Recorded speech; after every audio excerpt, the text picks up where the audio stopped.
Eita, quero contar para vocês também que o senador Flávio Bolsonaro protocolou um pedido de impeachment contra o ministro Alexandre de Moraes. Parlamentar do PL alega que Moraes cruzou todos os limites e se tornou uma ameaça às liberdades individuais, além de criar um ordenamento jurídico. Segundo Flávio Bolsonaro, o Senado tem obrigação de julgar os atos de Moraes. Como é que você avalia, Fábio Piperno? Ele tem todo o direito, como respira fundo, fazer isso, né? Porque realmente isso é um poder que os senadores têm, né? De pedir o impeachment dos ministros do STF. O senador Flávio Bolsonaro, que no passado teve lá ações que tramitaram pela Suprema Corte também. É bom que a gente não se esqueça disso. De qualquer forma,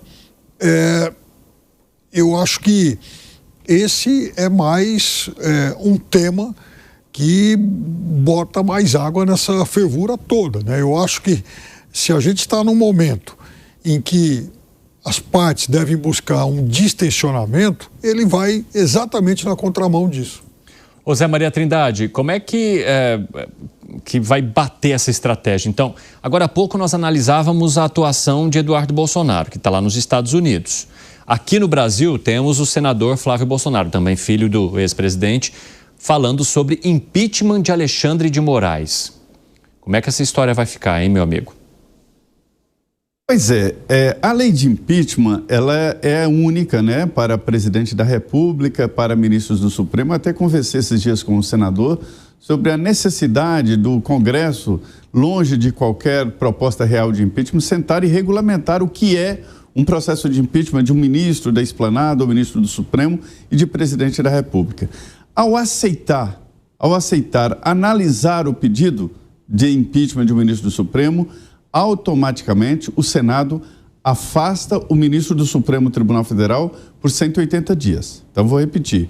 Só em aceitar, analisar, processar, já significa o afastamento do ministro, né? Isso, para comparar, seria quando a Câmara aprova a abertura de um processo de impeachment de um ministro, de um presidente da República, no caso do Collor e no caso da Dilma, vai para o Senado. O Senado é que abre. E quando o Senado abre, o presidente da República, lembra, Dilma e Collor, se afasta. E aí, quando o Senado aprova, aí ele é afastado definitivamente. Se não aprovar, ele volta. Então, veja a responsabilidade. Se o presidente colocar no plenário, o plenário aceitar o processo de impeachment, automaticamente, por 180 dias, o ministro Alexandre seria afastado. Só que existem outros. A última vez que eu vi, eram 13 pedidos de impeachment de Alexandre de Moraes. Qualquer pessoa pode mandar um requerimento, qualquer um, mandar um requerimento pedindo o impeachment de um ministro do Supremo. Cabe ao presidente decidir sobre o requerimento e mandar ou não para o plenário, mas o presidente do Senado nunca houve um pedido de impeachment apresentado no plenário do Senado Federal. As conversas que nós temos aqui na política sobre projeção de futuro é de que o grande debate será o domínio do Senado Federal. Exatamente sobre isso. E vou te antecipar aqui, será um plebiscito sobre Supremo, o Senado, no ano que vem. Porque o grande discurso é, olha, nós estamos aqui apresentando, vai ser o grupo do ex-presidente Jair Bolsonaro, nós estamos aqui apresentando um candidato ao senador, 2 candidatos ao Senado, que vai defender o impeachment de ministro do Supremo, para se ter uma ideia de como está essa guerra, como está tensa. Será um plebiscito sobre o Supremo, a eleição de senadores. Eu nunca falei sobre isso aqui, mas é corrente lá e há uma estratégia de que isso aconteça, essa campanha plebiscitária. Então, assim, a apresentação desse pedido não representa muito, porque já existem outros, né? Existem outros. Então, agora, depende do presidente do Senado, Davi Alcolumbre, eu acho que ele não vai colocar em plenário e vai ficar lá arquivado, ou ele vai não aceitar.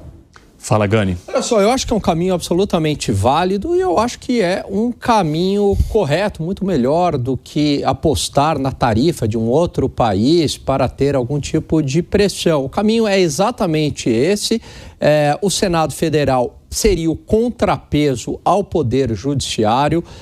O pedido de impeachment é legítimo, é constitucional, assim como também os parlamentares, eles podem e estavam fazendo ações nesse sentido de criarem leis para limitar de alguma maneira o poder da Suprema Corte e corrigir, né, essas disfunções aí que a gente tem hoje. Eu sempre insisto num ponto, né? A correção dos rumos da democracia brasileira passam por nós mesmos, Evandro. Quer dizer, isso precisa ser interno, as nossas instituições. Não tem nenhum país, né, que é salvo pelo outro. Na verdade, um país ele amadurece, um país se desenvolve a partir do desenvolvimento e do aperfeiçoamento das suas próprias instituições internas. Que foi, Musa? Concordo 100% com o Alan, e voltando um pouco rapidamente na história, quando a gente ouve até Kant falando, questione absolutamente tudo para que a gente possa crescer. E em meio a tudo isso que o Alan falou, que eu concordo 100%, é algo que eu venho batendo muito na tecla. As eleições, as próximas eleições do Senado, talvez sejam as mais importantes de todas. Agora, Fábio Piperno, a gente tem informação aqui de que há 50 pedidos de impeachment contra ministros do Supremo Tribunal Federal parados hoje lá no Senado. E até hoje isso nunca aconteceu, não houve nenhum impeachment. Então, se isso avançasse, nem que fosse para discussão, seria inédito. E contra o ministro Alexandre de Moraes, que tem relatado os últimos dos processos todos contra o ex-presidente Jair Bolsonaro. Como é que essa situação, o que essa situação traria ou não de instabilidade ou de solução para o país, no teu ponto de vista? Eu acho que com a atual configuração do Senado, nenhum desses pedidos vai avançar. Agora, até pegando uma carona no que os colegas disseram, vejam, os dois lados, a maior parte dos partidos políticos já tenta regimentar pesos pesados para as disputas, para as vagas para o Senado ano que vem. Inclusive, nesses últimos dias tem saído várias pesquisas e a que mais me chamou a atenção é a do Piauí, estado no qual os partidos próximos ao PT, próximo ao governador, que é um dos mais populares do país, hoje, segundo os levantamentos, dominariam essas eleições, colocando em xeque, mas de uma forma até dramática, a tentativa de reeleição de Ciro Nogueira, que é um peso pesado no campo da direita.